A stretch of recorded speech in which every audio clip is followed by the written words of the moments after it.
Hello and welcome to the Winners Find a Way show. I am your host, Trent Clark. Super excited to see you. I am the CEO of Leadershipity, serial entrepreneur, helping companies all over the world double their EBITDA in half the time. We are coaching extraordinaires for leaders and organizations.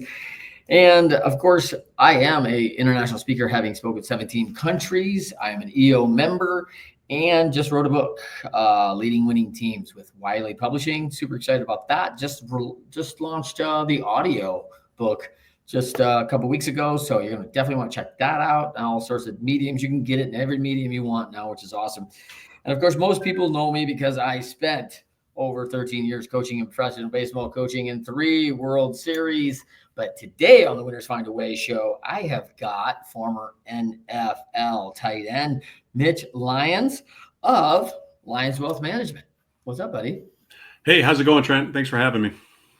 Man, super excited about you joining it because you're like a hometown guy. Like, I interview people all over the world. Of course, Mitch and I live in the same town. We're not actually in the same town, of course, when we do the show, but like we do actually live in the same town, which is cool.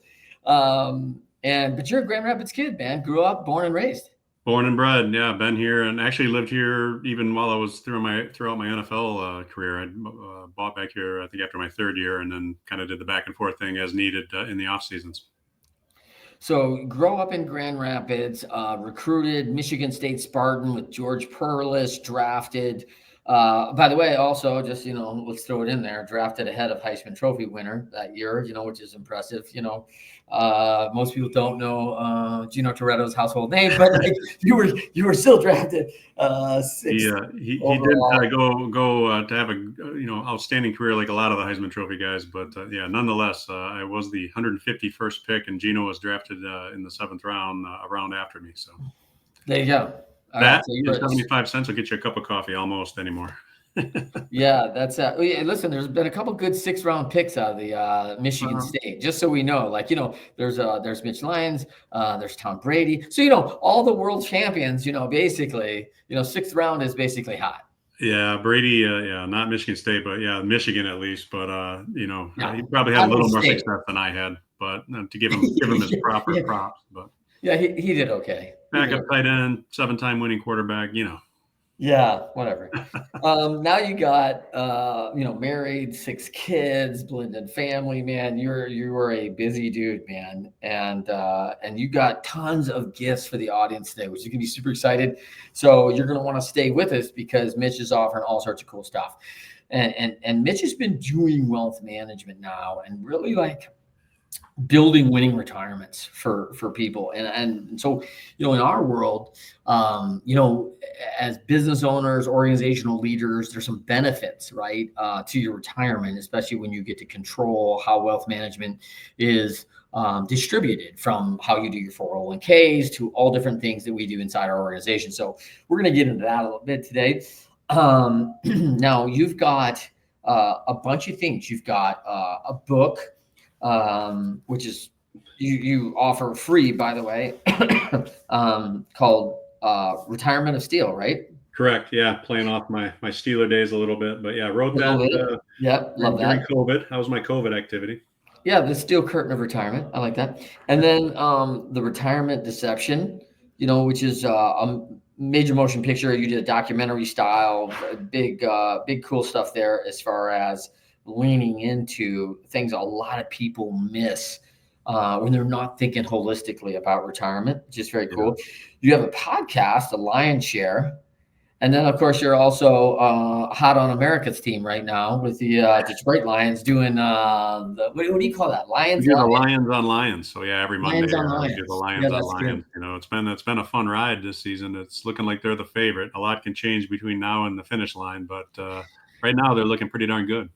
Well, I laugh. I laugh that I saw, one of the memes out on somebody, of course it's a fantasy footballer or something, just going, who are acting like a bunch of a-holes? It's the Lions, man, putting 50 points on everybody and like no mercy. And I'm like, hey man, you know how many 50-point games we gave up, man? Like that's always been my pet peeve, Trent, with you being a baseball guy, is the unwritten rules, right? And, stealing a base when you're up 5 runs. I say, hey, listen, if you're not trying to score 6, then why don't we just call the game then? Because what's the Yeah. point? And I'm assuming you're still trying to score 5 runs to tie it. So I'm going to try to get a 6th. I never understood. Yeah. I think that's exactly it, Mitch. I mean, like, there's no mercy rule in pro sports. Like, these are professional athletes. Like, if you're down 18, then get your team better. Yeah. Because, like, right now you're embarrassing yourself out there, and if they're putting it on you, even worse. And it's embarrassing when they bring in the third baseman to pitch, because they're like, well, why should we waste a reliever? We're right, on 18. Right. Yeah. So smoke one over the fence if you don't like the third baseman pitching. That's right. I go back to coaching rocket football, right? I'm coaching my boys, and I'm playing a buddy of mine. He had a pretty good team, and they're whooping us pretty good by the end of it. This was the age when the coaches are still on the field, right?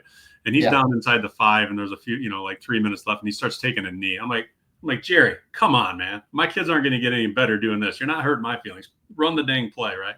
And he's like, oh, okay. Yeah. But I'm just like, I've always been a guy. Hey, play to the whistle, and if it's not going your way, then make it better. So, I think it's funny because the people like you and I who are in it really get that. I think it's the people who aren't in it, who are like, oh, that's not very nice. Yeah. Like, well, listen, I mean, I love that. Like, I always laugh when the commentators get on Saban, because he chucks his headset, like, with 4 minutes to go in the game and he's up 40, right?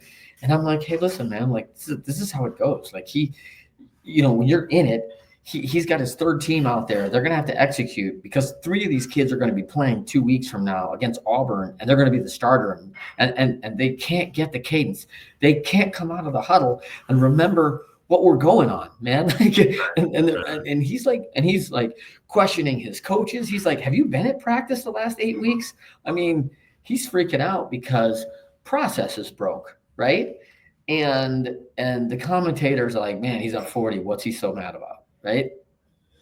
Yeah. The people out there that, that's not being very nice, or that's not fair. I always use the line. I use it on my kids a lot when they would start whining or whatnot, out of the Lion King, when Simba's going on, and Uncle Scar says, Simba, life's not fair. So I've used that one a lot over the years. Yep. That's a good one. So, okay. So let's talk about, one thing that most people don't know about Mitch Lyons. Like, Mitch Lyons, big, strong football guy, built, 7-year NFL guy. Like, you'll go to the well a little bit. You're an emotional guy. Oh, yeah. You're not afraid to go to the sleeve. I'm a sucker for a good tearjerker, whether it's a movie or just a good story on the news, or documentary, or whatever it might be. And I mean, heck, Lion King, man. I'm gonna be lying if I said I didn't cry when Mufasa went down in the herd, right? I mean, come on, I was right there with my 2 or 3-year-old crying at the same time. So yeah, and it stems back, going way back, man. I remember crying my eyes out when Old Yeller died, right? Yeah. I had a yellow lab at the time, and that crushed me when Old Yeller didn't make it through that movie. And I remember just hugging on my mom, and it was terrible. But yeah, that's probably the thing, because my wife likes to kid around with me and tell me that I have one feeling, right? Oh, you didn't hurt your feeling. I can't hurt your feeling. Like I'm not very emotional. But the reality of it is I am, and she knows that deep down. But on the surface, I'm tough guy, and football guy, and business owner, that, hey, we're going to make this work, and but I have a soft side.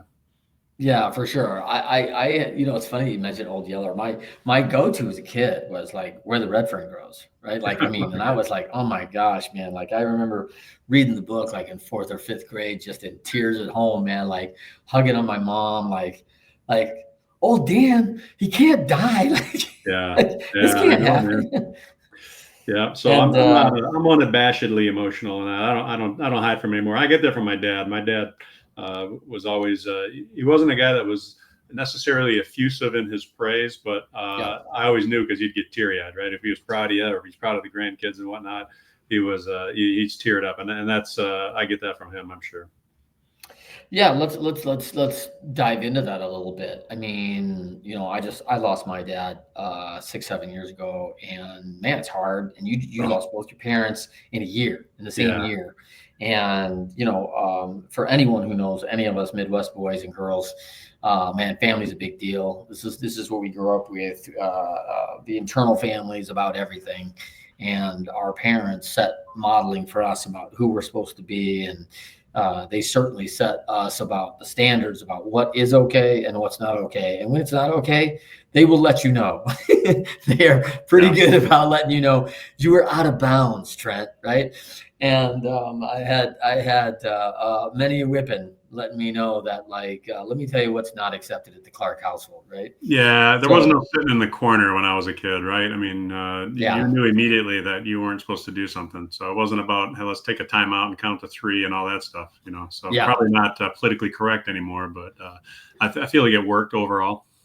Yeah, I think there's I think there was always a healthy level of consequences, right? And it didn't feel healthy at the time, but hey, what was worse, the actual whooping or waiting for dad to get home to apply it? Heck yeah, like the waiting. Listen, wait, man. the whipping only lasts like 12 seconds, right? Yeah. Like it's a 12-second deal. Your rear end stings for about 10 minutes. And we're just old enough that I remember my elementary principal school. We lived in Howell for a few years, 4th to 7th grade, and the paddle was up on the principal's wall. I don't know if you ever used it. You didn't use it on me, but that paddle was there and evident. So I was always aware that I ought to be keeping my mind in my P's and Q's. Yeah, well, and like fear's a great teacher, right?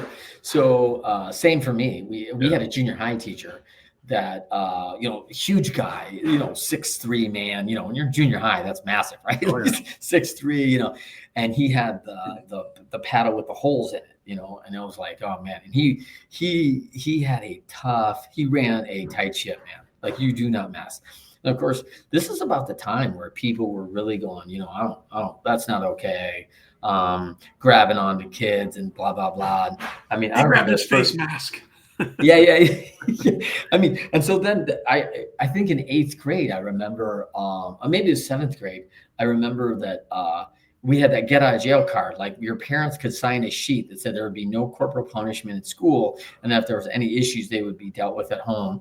And, I remember trying to sell my dad in on that. Like, I went into his office. He's an accountant. I mean, summertime, he's doing audits and stuff. And we're listening to Ernie Harwell and the Tigers. And I was like, hey, Dad, I just need you to sign this sheet for me. No real good plan, by the way. I just need you to sign this for me.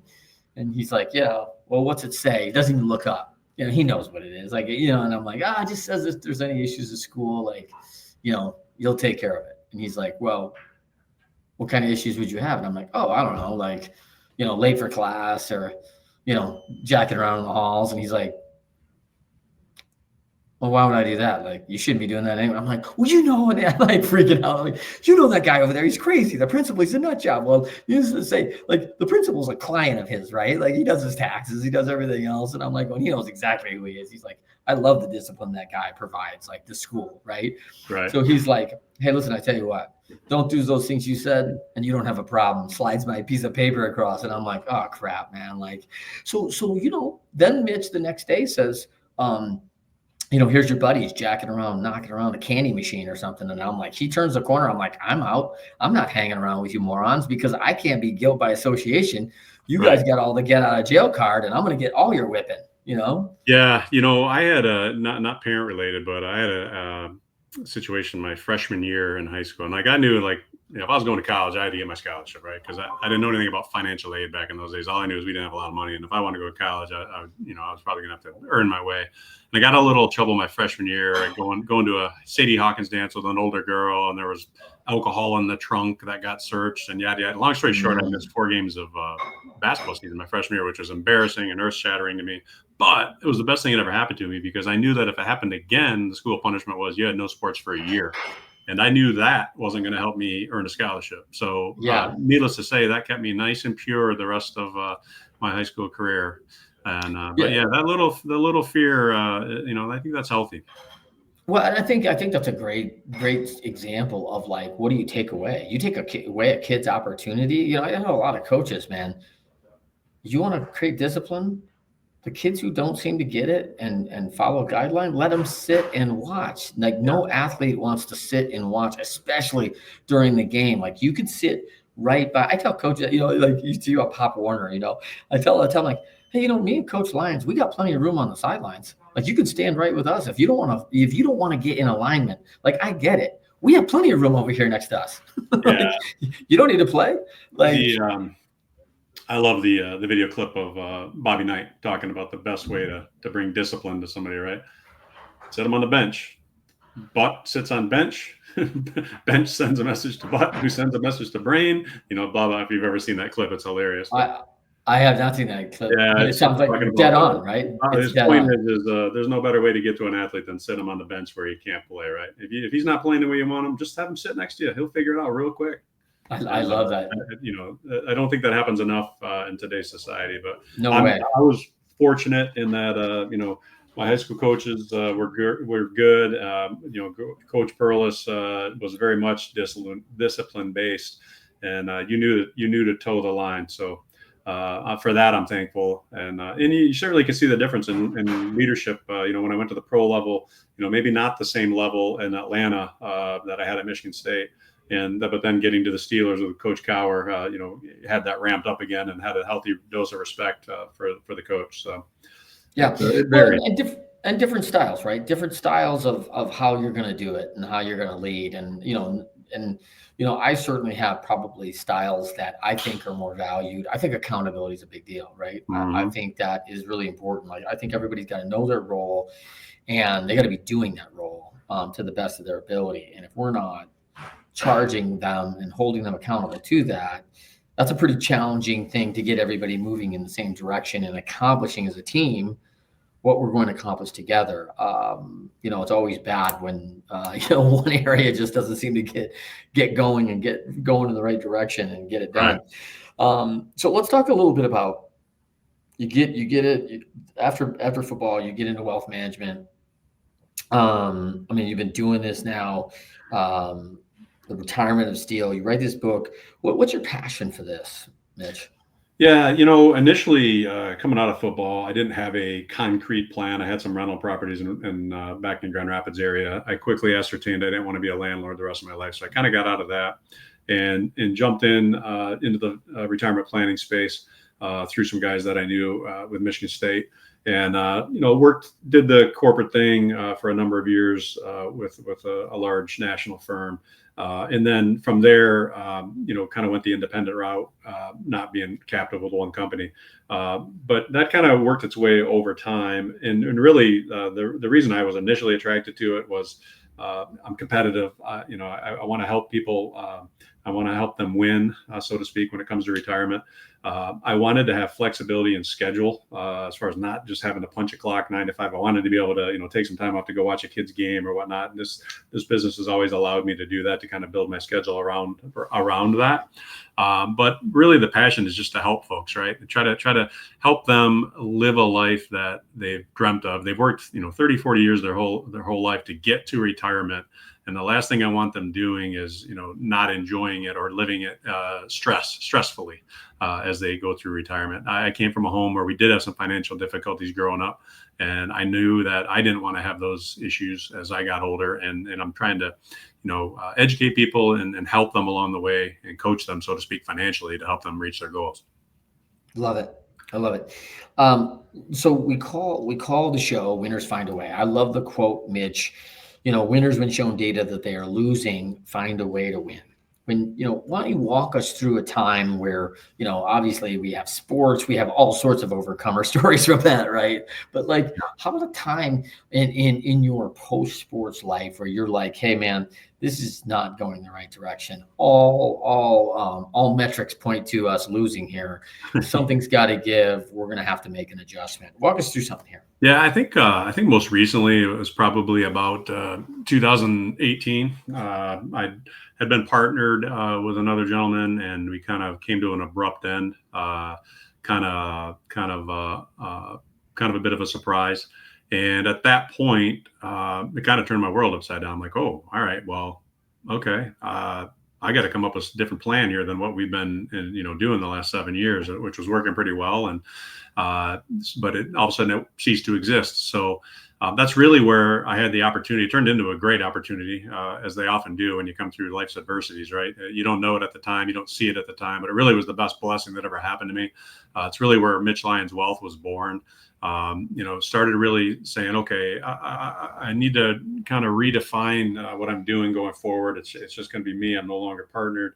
How do I do that? And, kind of led to me, again, building around that idea of wanting to have a business that I could do it from where I want, with who I want, when I want, and not being locked into a brick and mortar establishment working 9 to 5. And so I started investigating that and came up with the idea of writing a book, which I did, Retirement of Steel. But that happened right in the middle of COVID. Like, I was starting to go down that path, and in January of 2020, all of a sudden in March we're locked down, and I said, well, I kind of hit the panic button for a second, like, geez, do I want to do, and then, I want to do this. And then I quickly ascertained, well, if I don't do this, what am I doing then? Because who knows how long this is going to last. So I plowed full steam ahead, wrote the book, really started rolling it out with national advertising in 2021, where folks would call in, get the book, have an opportunity to speak with us for 10 minutes, and shortly, started picking up steam. And I quickly added my son-in-law, from our oldest, who's married to our oldest daughter, Taylor. And he jumped in pretty early on because I needed help. Right. And he's been great. Don is my right-hand guy now. And that kind of built over time. So we had success with the book. And then I had the opportunity to be involved with a couple of movie projects, documentaries surrounding retirement. The most recent one, The Retirement Deception. But all that wouldn't have happened if I just stayed back in my comfortable space that I thought was going to be the way it was going to be forever. Right. And the business has gone from here. I was happy here. I was content there, but it's gone to here, and I can see it where it's going to go even higher. Right.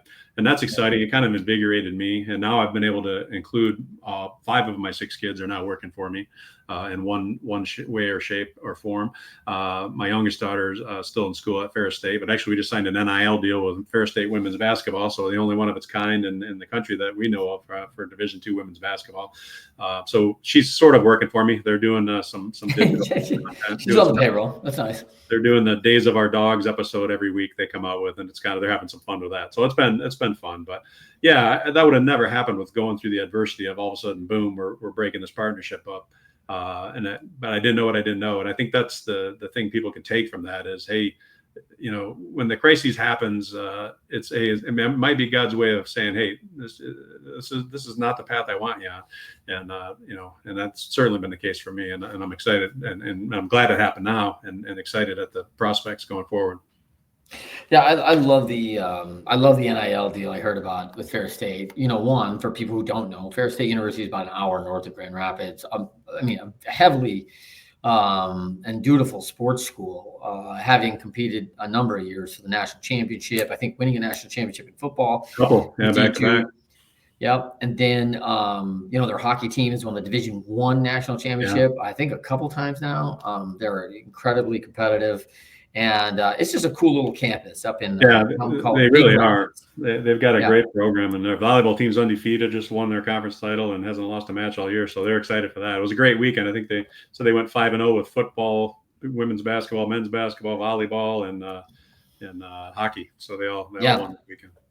Yeah, it seemed like a natural to me. I've been kind of, the NIL thing kind of just intrigues me anyway, right? It's upended college sports.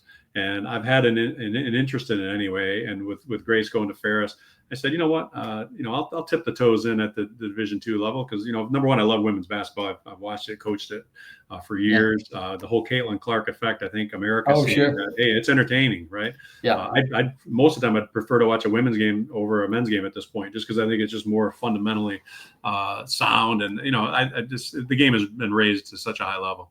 And Ferris State coming off a Final Four last year, I just felt like it was a good opportunity to do that. And like I said, it's going to be fun. The girls are having fun with it, creating some content and tying Mitch Lyons' wealth into it. And we're having fun telling their story as the season unfolds. And maybe it'll lead to more stuff either at Ferris or even at other schools. Well, I think it's great for the kids. Like, I love the NIL mode of becoming a little entrepreneur and realizing that I'm working for additional money of marketing, selling, of brand awareness. I mean, there's so many top skills that are, in addition to what I'm studying at university and playing and what I'm learning. And of course, you and I both got a pretty good experience of being an athlete and going, oh, hey, there's a PR component to that. There's a public relations and media that's always going on at a school. And there's, of course, there's a lot of video content that's done. I was flabbergasted that, Winston, the guard of Michigan State, Winston, Yep, Cassius. So Cassius was, I think, two-time Big Ten Player of the Year, and I learned that Cassius has like I don't know, like 4 terabyte of video data on just him, and it's more content than all the years of Michigan State sports that they've been able to transcribe into digital, like all your games and all the Michigan State televised games all together don't include the digital footprint that they have on Cassius. And I was like, Wow. holy crap. Like it's just crazy how much stuff Yeah. is going on. Like, and so there's value, right? There's value in that imaging. There's value in what's going on in that. So I love Yeah. that. Now let me talk another thing about your story, which is really intriguing to me. Like I have found as an athlete, the pain of discipline is discomfort, right? It's always doing the right thing. Success is a choice, making that choice every day, winning every day. I got my list, I have my things I got to do. We're working on process every day because people who succeed that I know realize that it's a grind. It's not like, oh, I'm an overnight sensation. Like You work for you got to years, and then work you at become it. an overnight sensation, right? Yeah, you got to work at it, right? And you got to work at it hard on the daily, right? Creating that process and creating that really Consistency. predictable outcomes off that process, right? And Yeah. so I get nervous when I get comfortable. Like I'm not, I'm, I'm like I'm head on a swivel when it gets too comfortable because I think something bad's going to happen. Yeah. Well, I mean, it's for me. I feel kind of the same way. It's about staying ahead of the curve, right? Okay, hey, yeah, we've got plenty of business right now, but this is a snapshot in time. What can happen next week, or what's the next thing to happen? Yeah, Especially on the marketing side, right? There's so many changes with yeah, AI and everything else going on. Like, yeah, we have pretty good success advertising on the radio. How long is radio going to be around as we know it, right? I don't know, but I want to have a plan in yeah, place. So it's always challenging yourself.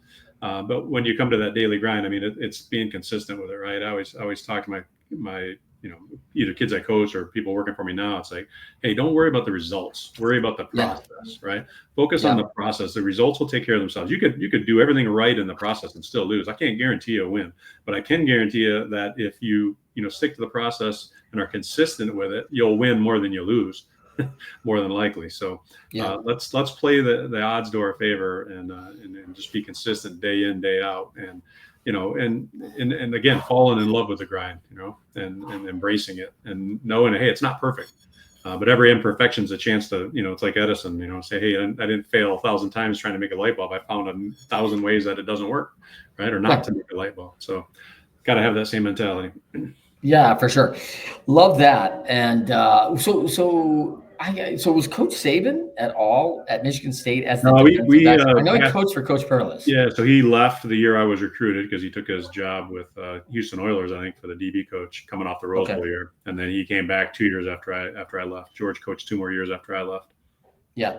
But Yep. funny story, I actually played for the two all-time winningest, or two considered the two best coaches of all time for 1 week. I did at my Senior Bowl coming out of college. I was invited to play in the Senior Bowl. It was the Cleveland Browns staff with Bill Belichick as the coach, all-time NFL best coach or winningest coach or Super Bowls anyway. And Nick Saban was on the staff and later to become the greatest college coach. So for 1 week, I had the two best football minds around. And, How was that? that week in particular was, man, it was intense. Number one, Belichick, you can imagine, and Nick for that matter, they're pretty intense when it comes to coaching styles. Yeah. And that whole staff was a replica of Belichick, with one exception. Scott O'Brien was the retirement coach, special teams coach, and he was a pretty personable guy. Everybody else was kind of tight, and usually it's the teams that didn't do that well in the NFL the year before that get to coach that game, and that was kind of the case. Cleveland was struggling, and I don't know how much they really wanted to be there coaching us, but they were. But it was very intense because that's a 1 week job interview. It's every college or every pro scout, general manager, head coach down there is down there, and it was 2 days for 4 or 5 days, and then a game on the weekend. It's pretty intense, man, and very stressful because you just don't know what the heck's next in your life. It's just that awkward time when, man, maybe I'll make the NFL, maybe I won't. You don't know, right? And Well, and it's at the end of a long grind. Like the season's it's all over. end of a It's long like, grind. oh, it's a long grind at the end of the season. And then for me, or at the end of 4 or 5 years at Michigan State, really. And then, but for me, I had sprained my knee my last game of my college career against Illinois. So I was coming off that knee injury too. So I really hadn't gone, I hadn't practiced at all because the season was over. So I was pretty nervous going down there. And the first drill I went to was a 1-on-1 run block with Darren Smith, who was drafted by the Cowboys and won a few Super Bowls with him. But I remember blocking him and did pretty well blocking him. And funny thing, it was on a basketball court because it was raining cats and dogs the first day. They do a 2-a-day practice on the basketball court in Mobile, Alabama. And I get done with that block and I turn around and Jerry Glanville's sitting there with his cowboy hat and his big belt buckle and his sunglasses on. And turns out he must have liked my block because they ended up drafting me. Nice. Was he your first coach in Atlanta? He was, yeah. He was there that first year, and then he got fired after the first year, and June Jones took over. Okay, June Jones, and so he was there your next 3 years until he went to Pittsburgh. And then he got fired, and we all were at least I was on the outside looking in. So Dan Reeves came in with a couple tight ends from New York that he was coming with, and so I was on the outside looking in, trying to find work. Until you landed in Pittsburgh. They were fortunate. Fortunately for me, they gave me the opportunity to come in for a workout. Mike Malarkey was the tight end coach at the time, who later went on to coach 3 NFL teams. But Mike was the tight end coach, and he had liked what he had seen on me on film, just playing to the whistle with a bit of an attitude, which was kind of the way I played, and he liked that. And they were a very physical team, obviously, with the boss Jerome Bettis running for them, and they liked to pound it. So. As Coach Cowher said on my podcast a couple weeks ago, you kind of fit what we were looking for, another bookend tight end to be opposite of Mark Bruner and help pound the ball down the field with Jerome. Yeah, I love that. And you get named, known for a style, right? Of how you play the game, how you approach it. And man, I think about all the intangibles that most kids don't understand when we're talking about athletics, like, when my son playing high level hockey, junior hockey and all that, I'm like, listen, these tryouts, they're watching how you treat the wait staff. If you get into bed on time, how do you take care of yourself? Are you mentally focused?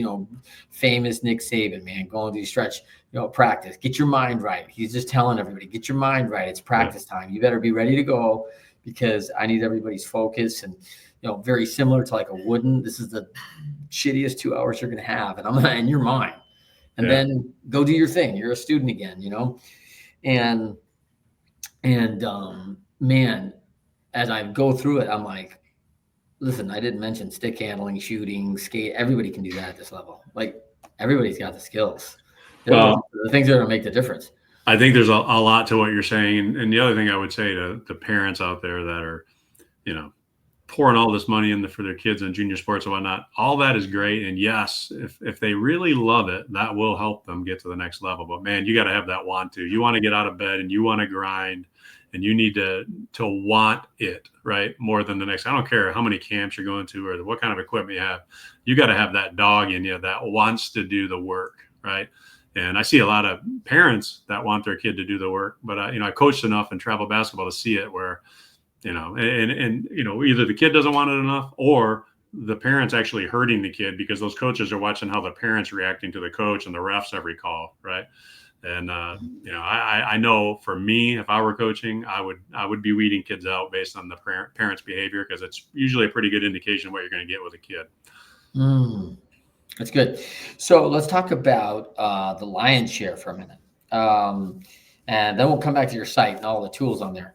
But sure. The Lyons share, you've got this podcast, which I love, and you talk about the 5 Fs. What are the 5 Fs that are the focus of the Lyons share? Yeah, family, faith, football, finance, and fun. We try to hit those. I mean, there's the continuation of that would be or anything under the sun. But I try to at least hit on some of that with obviously. In football, if it's a non-football player, it might be another sport, but whatever is on there. We've had a heavy dose of NFL folks during the season, but I've had some other non-football folks as well. But it's been fun. I kind of wanted to do this for a number of years and finally pulled the trigger on it and been fortunate to have some really good guests on early on. Tony Mandarich, who has an amazing story. People know him as the incredible bust, right? He was on Sports Illustrated as the Incredible Bulk, and then 4 years later as the Incredible Bust. But a great story of redemption in terms of being addicted to painkillers and alcohol and coming back from that. And a lot of people don't remember he actually came back 3 years after being out of football and playing with the Colts for 3 years and starting and playing at a high level. We've had Dermontti Dawson, Bill Cowher, Jerome Bettis, Mike Mularkey, Robbie Tobeck, 14-year NFL vet. That was a teammate of mine in Atlanta. Cornelius Bennett. So we've had some really nice guys and gals. I had Shalene Melvin, who's a big, Shalene Johnson. I know her as her maiden name because before she went big in the exercise video world and in the self-improvement world, she actually was a classmate of mine at Forest Hills Northern, and she ended up marrying Brett Johnson, who was a backup quarterback at Michigan State while I was there. So had them on there. Have an interesting story as well. So it's been a lot of fun. So let's talk about that because, as a wealth manager, let's talk about that finance part. Like, people hear the horror stories of like, oh, you made millions. And like, first of all, the NFL, I think the average career is like 1.7 years. Like it's not I think it's 3.5 for anybody that plays at least a year, but most, there's a lot of people that never make it the full year. Right. So, right. A lot of people so the average is crap, right? Like, yeah. And so, even 3 years in that league, Mitch, I mean, you're not socking money away where you're never gonna have to work again. I mean, that's not how it works. Not when you're the 6th round pick, maybe when you were the 1st round pick, if you were fortunate enough. Right. And this week's guest on my episode is Jerome Bettis. And he even, not to give away the goods, but I asked him, I said, you've had an unbelievable career, won a Super Bowl, in Detroit, his hometown, made the Hall of Fame. Is there anything you would do over if you could do it? And that's the thing he said was, I wish I had been wiser with my money when I was young. Right? Not that he's a pauper or anything like that, but he's the things that I bought weren't really that important. And I think that's true of everybody, right? I see it every single day. And, I see people making $1 million. I don't have a pot to what in. So, guy making $100,000 that's got millions because he just saved and lived on less. It's pretty simple. If you spend less than you make, you're gonna be all right. But that was interesting that he shared that because he's been pretty successful post football too. But that was the one thing he would have changed. He said, and I think a lot of kids see it. I saw it in the locker room. Right, guys wearing $10,000-$20,000 watches, but they won't put any money in the 401k that the NFL's matching 3-1. It's like, you're never going to, well, when can I get it? 59.5. Oh, I'm not giving my money to the man. A lot of those guys, those they're probably, have sold those watches and trying to, make ends meet. So. Yeah. Well, and I think you see it. You see it at a lot of levels. And, obviously you see like a Bernie Kosar whose father was to be in charge of his finance and spend it all. Right. And, you see embezzlement issues. You see, Iverson's a classic story of a guy who made over 150 million in career earnings and didn't have any money a year after playing. I mean, hard to believe that you can go through that, but there's a lot of taxation on 150 million earnings. So like you're going to pay. This is W-2 money. This isn't like really only 80 million.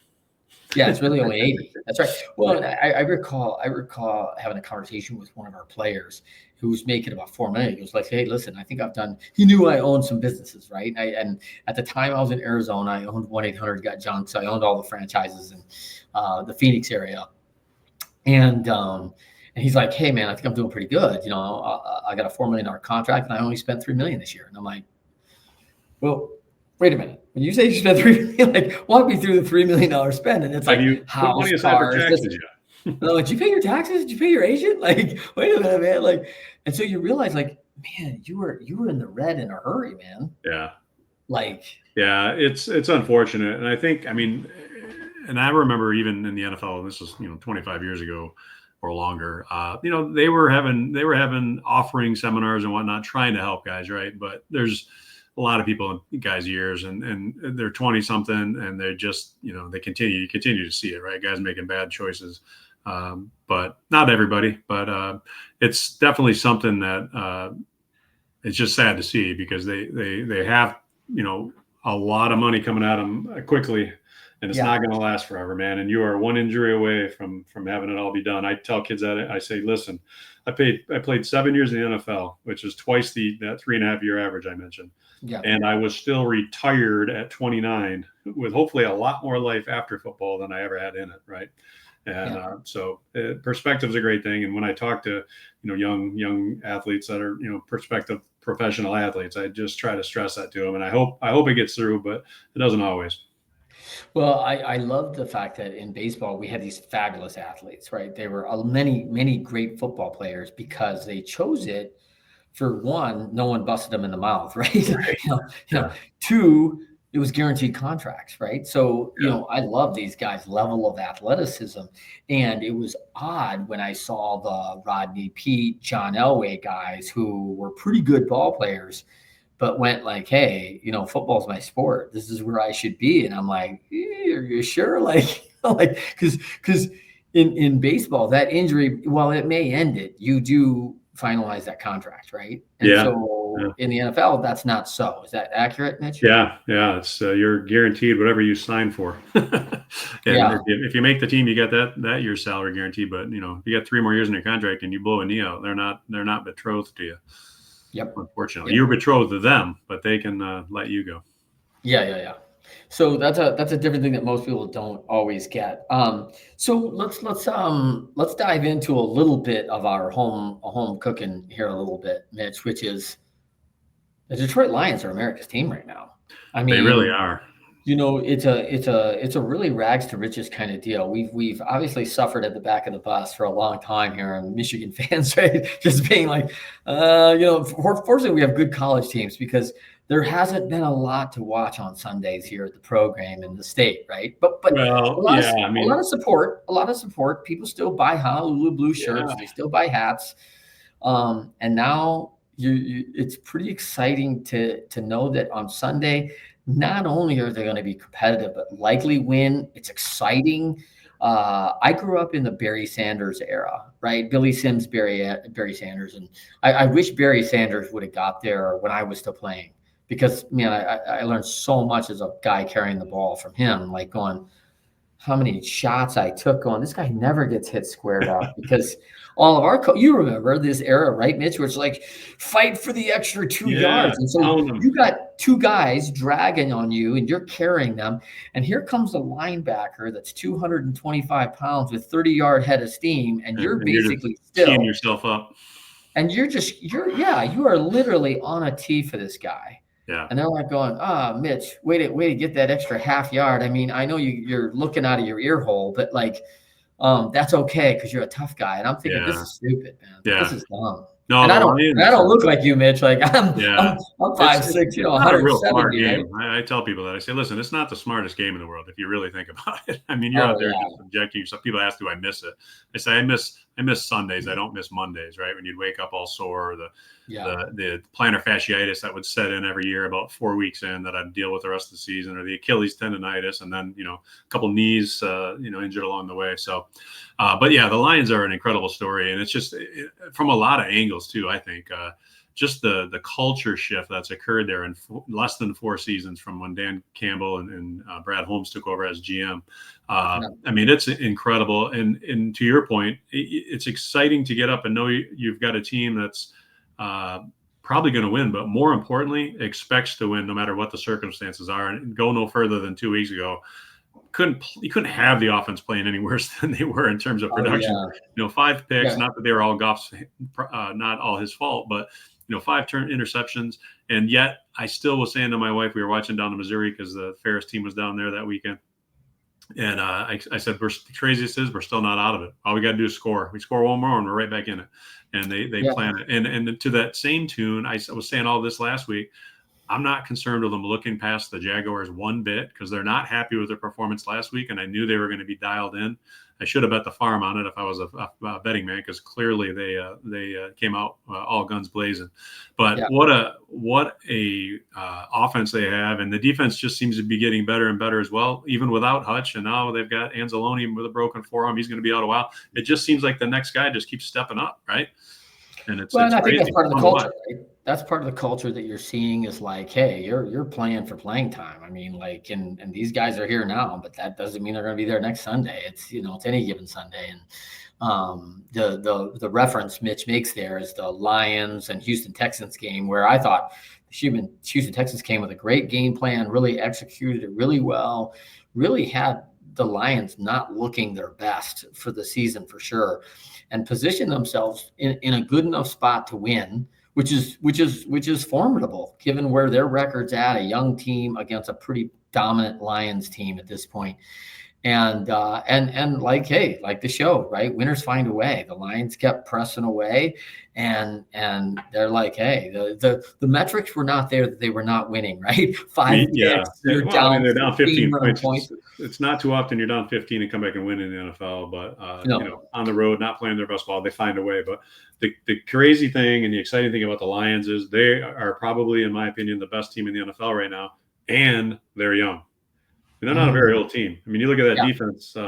They've got a very, their secondary is very young for the most part. Those safeties are unbelievable. You got a couple, Terrion Arnold's first round pick this year. He'll make a big jump. He's had his share of adversity this year in terms of penalties and whatnot. But I think he's going to make a huge jump, even hopefully between now and the playoffs. But yeah, they're just their recipe is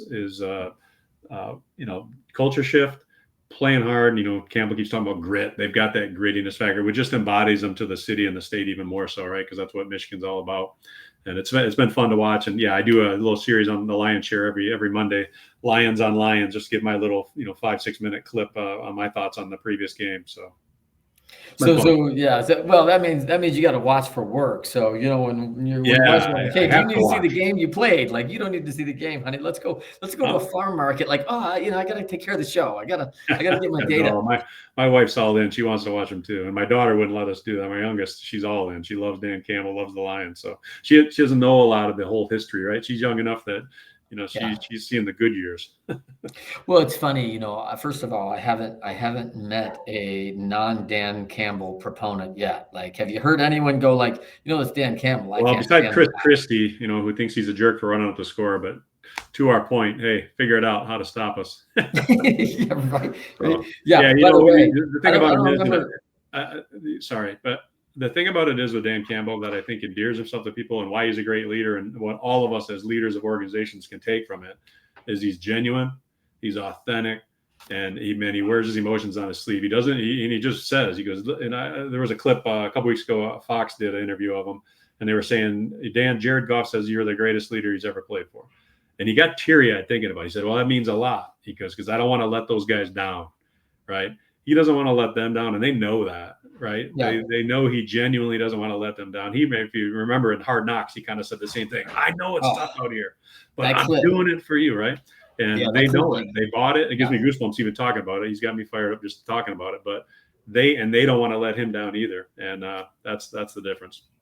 Yeah, that clip is so powerful where he is literally just that's all I think about. I think about you.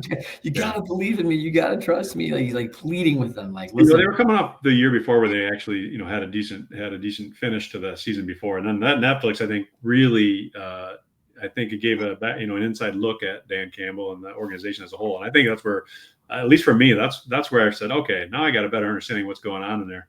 And that's when I think I really bought in, and I think America did too. A lot of the fans out there.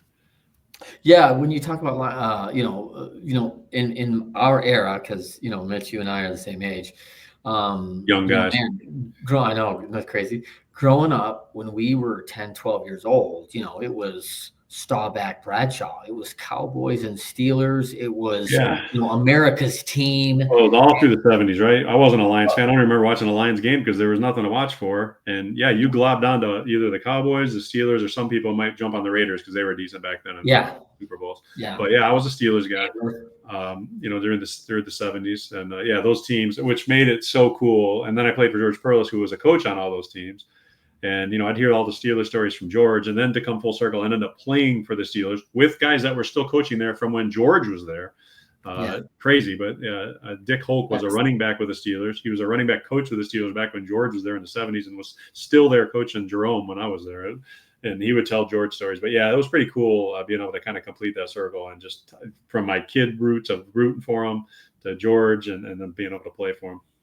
That is neat. I mean, that was a big deal for me when I signed in Detroit, right? Just being a kid with the Bless You Boys, 84 team. I was so excited for the Tigers. And then I signed there, and Sparky's the manager. And I got, one of my memorable moments was like going to spring training, and I think it was '94 spring, and you know, we're in early, pitcher catchers, blah blah blah, and in Tiger Town, most people don't know Tiger Town has their own dorm. We have our own, you know, cafeteria, all this stuff. So, you know, it's 6:15. You're rubbing sand out of your eyes and getting ready to go, and I'm getting, you know, my breakfast, about to go over to the ballpark and get the weight room going. First group's in at 7, you know, and I hear this voice behind me, you know, hey, fella, you think I could have breakfast with you? I'm like, hey, sure, Mr. Harwell. You know, like, Oh yeah, man, I'm having breakfast with Ernie Harwell. yeah. So What an icon. before cell phones, right? So like, man, I go through my whole day, like, you know, we go through the whole thing, and I'm like, call my dad, like 6 o'clock, and I go, Dad, like, I had breakfast with Ernie Harwell, man. Like, it was incredible. You know, like, and we're just like hooping and hollering, man. You know, like, That's cool. What a great memory. yeah, awesome memory, man. I'm tearing up thinking about my dad. You know, it's awesome. Yeah, I hear you, brother. That's I grew up with Ernie, man. I was a bit of a psychotic Tiger fan from about 81 on. Man, I watched him in the 70s, but from 81 on, Gibby's rookie year, right? Second half hit 328, I think, in the second half of the strike season. And then I was all on, and I used to go to bed early on West Coast games. I'd go to bed early on purpose, set my alarm for like 11 o'clock so I'd get up and listen to Ernie and Paul on the radio. So great memories. By the way, Gibby loves his Sparties, man. Like he loves them, man. He's so good to us. Like, when I was at State, every now and then he and Trammell would come in and work out in the weight room. And talk about a deer in the headlights. When those guys walked in the first time, I was like, I mean, those are my guys, right? Growing up, just worshiping the ground they walked on, and for them to walk in there, that was pretty cool. That was my like 6 o'clock off season workout. Trammy every day. They're coming in with me at 6 o'clock to go get it done, man. We get them started. Like that was the thing. And those guys took such good care of me, man. It was awesome. And then when when the strike hit and I signed Michigan State, you know, I'm sitting in the weight room one day and Gibby walks in, TC, man, what's going on? I'm like, what are you doing here? He goes, you know, at this time he had a daughter there, right? And so he just popped in to see his daughter at school. And so it was just really cool to see those guys, you know, just giving back. They've given so much back to the community. You know, Trammell's a San Diego kid, but you never know it. Like he's lived in Detroit all the time. He supported the hockey team. Those guys had suites for the Red Wings. They loved it. And they were just the two best, man. Those guys are such a part of the fabric of my youth, right? I mean, I was a huge baseball and Tiger fan. I played baseball till 8th grade. I wish I'd kept with it, but found out later I needed context. That probably explained why I wasn't hitting the ball too well that last year. Right. Depth problem. Then I figured out football probably was my better option. Probably wasn't really. I was 6'4". I probably could have been a decent pitcher if I'd put my time and effort into it. But anyway, so yeah, those guys. What was your position for ball? What's that? What was your position for baseball? I pitched and played infield usually. You know, growing up, I was the shortstop, pitcher, catcher. We used to alternate back and forth. Get the two decent pitchers and just go back and forth between pitcher and catcher. So, let's talk about some tools. You know, we got Mitch Lyons Wealth Management. You've got on your website. People can go. Tell them your website, Mitch. Yeah, so it's MitchLyonsWealth.com. So company's MitchLyonsWealth.com, and we've got a number of free content on there that you can go on. Like I said, you can order my book and get a digital copy for free. Retirement of Steel. You can go right on there and just click the link. You can also get a free streaming code to the Retirement Deception, and that has really opened people's eyes, I think, to some things to consider in retirement. And you can go on there and get a free streaming code to watch that. It's about an hour and 10 minutes, but it's time well spent. And then the other tool we have on there is you can go up to the top, and it's a tax tool. But I always say to people, and I just posted on LinkedIn today, you know, what is your 401k or IRA really worth? Because a lot of people see that number on the page and they think that's what they have in retirement. And that's not true, because you don't own the whole thing. And people say, what do you mean I don't own the whole thing? But you got a partner in that, a silent partner called the IRS. And the only problem is you don't know what portion the IRS owns, because you don't have any idea what tax rates are going to be down the road. But if, you know, I tend to think they're probably going to be higher before they're going to be lower. You know, maybe we get a little cut here with Trump, but the bottom line is we got a lot of bills to pay as a nation, and I'd rather have my money coming out tax free down the road. So that tax tool, you can go in there, you can plug in what you have in retirement and pre-tax accounts, and really see what it'll cost you over your lifetime at assumed tax rates, and you can plug in the numbers there. But and then we'll send a free analysis into your email, and you can kind of look through the whole thing. It's pretty eye-opening. People have been very receptive to seeing that. And then, if it's of interest to you, you can always click for an appointment, which is nothing more than a 10-minute consultation. I always tell folks, listen, we're not going to sell you. I hate being sold as much as the next guy. If we can help you, and we are helping people across the country, if we can help you, we'll let you know. And if we can't help you, we're going to let you know that, because I don't want to waste our time or your time. But the tools on there are free, so check it out all at MitchLyonsWealth.com. Well, I know a lot of entrepreneurs, and they don't always understand, if they came from that, corporate environment, W-2 environment, that there is a lot of benefit tools to SEP retirement programs and different advantages as an owner, and different shelter systems to eliminate high taxation. And so I definitely always encourage them, and get out and get an advisor who really knows that landscape, because it's a game changer. Yeah. Advisor and I always say a good CPA doesn't cost you money, it saves you money. So get a good advisor, get a good CPA, and I think that can go a long way in ensuring your success in retirement. Awesome. Man, great to have you, Mitch. Mitch Lyons of Mitch Lyons Wealth. Thank you so much for joining us. For everyone, Winners Find a Way show every Thursday, 10 a.m. Eastern, 7 a.m. Pacific, live on YouTube, LinkedIn, and Facebook. And then, of course, our shows drop every Friday on all the major networks with your podcasting platforms, from Apple to Spotify to iHeart. Check them all out. Thrilled with the show. Go out, grab Leading Winning Teams. It's a great read, all about the lessons of sport and how that is, and how that's going to translate into all those things you've learned from winning. Oh, check it out. My man, Mitch Lyons, is the copy right there. Thanks for the copy, Trent. You bet. Man, you come on the show, you get a little free copy of the book. So not bad.